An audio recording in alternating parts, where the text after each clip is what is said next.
போகிற டாபிக் என்னென்னா EC3401 network செக்யூரிட்டியில் யூனிட் 1ல் another topic TCP IP protocol. Transmission control protocol தான் அதோட ஃபுல் ஃபார்ம். ஐபினா internet working protocol.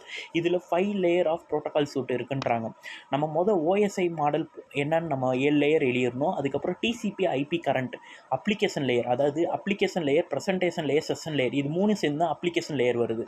TCP IP ஒரிஜினலில் அப்ளிகேஷன் லேயர் டேரெக்டாக வந்துடும். அடுத்து டிரான்ஸ்போர்ட் லேயரும் டேரெக்டாக வரும் எங்கே டிசிபி ஐபி கரண்ட்டுக்கு. அதே மாதிரி டிசிபி ஐபி ஒரிஜினலுக்கும் போயிடும். நெட்வொர்க் லேயருமே டிசிபி ஐபி கரண்ட்டுக்கும் வரும், டிசிபி ஐபி ஒரிஜினலுக்கும் வரும். ஆனால் data link layer, physical layer TCP IP கரண்ட்டுக்கு வரும். ஆனால் டிசிபி ஐபி ஒரிஜினலுக்கு போகும்போது நெட்வொர்க் இன்டர்ஃபரன்ஸ்னு ஒன்றா மாறிடும் அப்படின்னு சொல்கிறாங்க.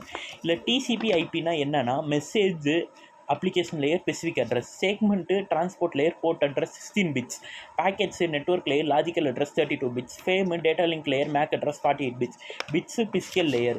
அதோட ப்ரோட்டோகால்ஸ்லாம் என்ன அப்படின்னு பார்த்தீங்கன்னா அப்ளிகேஷனுக்கு SMTP, FTP, DNS, SMMP, டிரான்ஸ்போர்ட்டுக்கு TCP, UDP, நெட்வொர்க்கு ICMP, ARP, RARP, டேட்டாவுக்கு PPP, IEE 802.2, ஃபிசிக்கலுக்கு IEEE 802.3. இதில் ARPனா என்னென்னா அட்ரஸிங் ரெசல்யூஷன் ப்ரோ, ICMPனா internet group message protocols, RARP reverse address resolutions, TCPனா டிரான்ஸ்மிஷன் கண்ட்ரோல், UDPனா யூசர் டேட்டாகிராம்.